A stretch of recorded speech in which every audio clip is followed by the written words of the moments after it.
మీరిక్కడ ఈ విగ్రహాన్ని చూసినట్టయితే చూడండి. చాలా పురాతనమైన విగ్రహం అని మనకు క్లియర్‌గా తెలుస్తా ఉంది. కొండని పరిశీలించినట్టయితే దీనికి చాలా వేల సంవత్సరాల చరిత్ర ఉందండి. ఎందు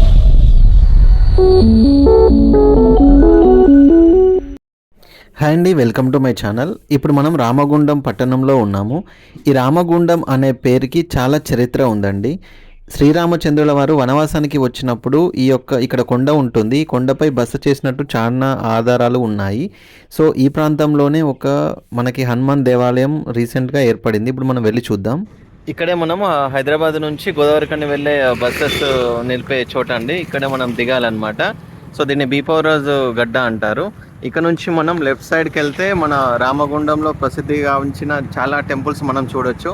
ఇప్పుడైతే రీసెంట్గా మన హనుమాన్ స్వామి స్వయంగా వెలిసాడు. యాక్చువల్లీ కొన్ని తవ్వకాలల్లో బయటపడ్డాడు ఇక్కడ రీసెంట్గానే. మనం ఇక్కడికి వెళ్ళి ఎక్స్ప్లోర్ చేద్దాం. సో ఇప్పుడే అభివృద్ధి పనులు అనేటివి చేపట్టారండి. ఇంకా రోడ్డు కూడా కరెక్ట్గా లేదు. మీరు చూస్తున్నారు కదా, రోడ్డు కూడా అసలు ఇంకా ఇప్పుడే డెవలప్లో ఉంది కాబట్టి ఇంకా టైం పడుతుంది. రీసెంట్గానే గవర్నమెంట్ కొంత ఫండ్ ఇక్కడ లోకల్ ఎమ్మెల్యే సపోర్ట్తో కొన్ని ఫండ్స్ కూడా వచ్చాయి. సో అందుకే డెవలప్మెంట్ వర్క్స్ అనేటివి స్టార్ట్ చేశారు. ఇప్పుడు మనం రామగుండం పట్టణంలో ఉన్నామండి. శ్రీరాముని గుండాలు అనే కొండ ఉంటుంది. ఆ కొండ మీద ఉన్నాము. ఇక్కడికి ఎందుకు వచ్చామంటే ఒక అద్భుతమైన సంఘటన రీసెంట్గా జరిగింది. ఇక్కడ కొన్ని బండరాళ్ళ కోసం కొంతమంది ఈ గుట్టను తవ్వుతూ ఉంటే మనకు ఒక ఆంజనేయ స్వామి విగ్రహం బయటపడ్డది. మీరు చూస్తున్నారు కదా, ఇదే. దీనికి టెంపరరీ ఒక షెడ్ వేశారనమాట. సో ఇక్కడ మీరు పక్కన చూసుకున్నట్టయితే మనకి ఏపీ జెన్కో అండ్ ఎన్టీపీసీ ఇవన్నీ ఉంటాయి. సో ఇక్కడికి చేరుకోవాలంటే మనకి హైదరాబాద్ నుంచి గోదావరిఖని వెళ్ళేటప్పుడు మనకి ఇక్కడ బీపరోజ్ గడ్డ అనే ఒక స్టాప్ ఉంటుందన్నమాట. సో అక్కడ మీరు ఇక్కడ చూస్తున్నారు కదా, సో అదే స్టాపు. అక్కడ దిగి మనం ఇక్కడ ఈ కొండ మీదకి చేరుకోవాలి. ఇప్పుడే ఇంకా డెవలప్మెంట్ వర్క్స్ అయితే స్టార్ట్ అయ్యాయి. మీరు చూస్తున్నారు కదా, ఇక్కడ రావడానికి మాత్రం రూటు ప్రజెంట్ అయితే బాగాలేదు. కాకపోతే ఫ్యూచర్లో డెవలప్ చేస్తూ ఉన్నారు. గవర్నమెంట్ కూడా కొంత సహకారం అందించింది అని చెప్పి ఇక్కడ లోకల్ వాళ్ళు చెప్తా ఉన్నారు. మనం ఒకసారి అక్కడ దగ్గరికి వెళ్ళి ఆ స్వామివారిని దర్శనం చేసుకుందాము. పైన చూసుకున్నట్టయితే జస్ట్ టెంపరీగా స్వామివారికి నీడను ఏర్పాటు చేశారు.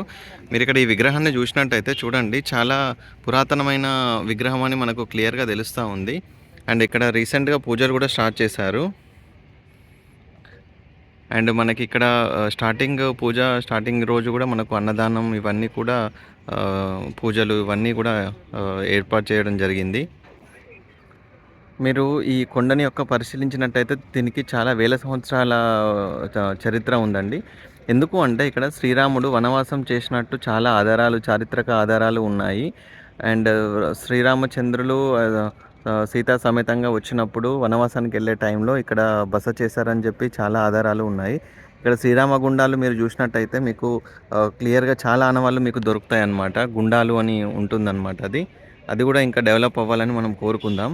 ఈ కొండ చాలా మహిమగల కొండ అండి. ఎందుకంటే చాలా మట్టుకు మనకు చాలా విగ్రహాలు తవ్వకాలలో బయటపడ్డాయి.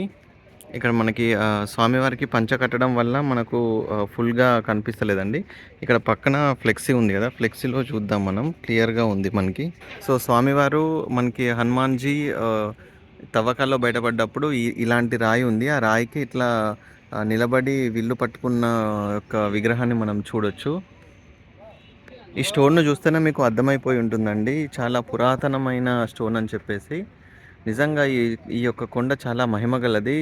ఇక్కడ ఇట్లాంటి తవ్వకాలు ఒకవేళ జరిపినట్టయితే పురావస్తు శాఖ వాళ్ళు కానీ, ఆర్కియాలజీ సర్వే కానీ, వీళ్ళు ఏమైనా తవ్వకాలు చేపడితే మాత్రం చాలా మట్టుకు మనకి చాలా అంటే మన సంపద కానీ, ఇట్లాంటి మన ఆచారాలు అండ్ ఏవైతే మన కొన్ని ఆనవాళ్ళు పూర్వీకులు వదిలేసిన ఆనవాళ్ళు చాలా దొరుకుతాయి అని చెప్పేసి ఇక్కడ చాలామంది అంటూ ఉన్నారు. ఇక్కడ మెచ్చుకోదగ్గ విషయం ఏంటంటే ఇక్కడ సోలార్ లైట్స్ కూడా వీళ్ళు ఏర్పాటు చేయడం జరిగింది. Happy Tuesday. అండ్ ఈ యొక్క కొండకి విజిట్ చేయాలి అంటే మీరు అక్కడ మీకు కనిపిస్తుంది కదా, ఆ బస్ స్టాప్లో మీరు దిగి రావాలన్నమాట. అది గోదావరిఖని వెళ్ళేటప్పుడు బీపరోజ్ గడ్డ అని ఒకటి ఉంటుందన్నమాట. సో అక్కడ దిగి ఈ స్వామివారిని దర్శనం చేసుకోవచ్చు మీరు.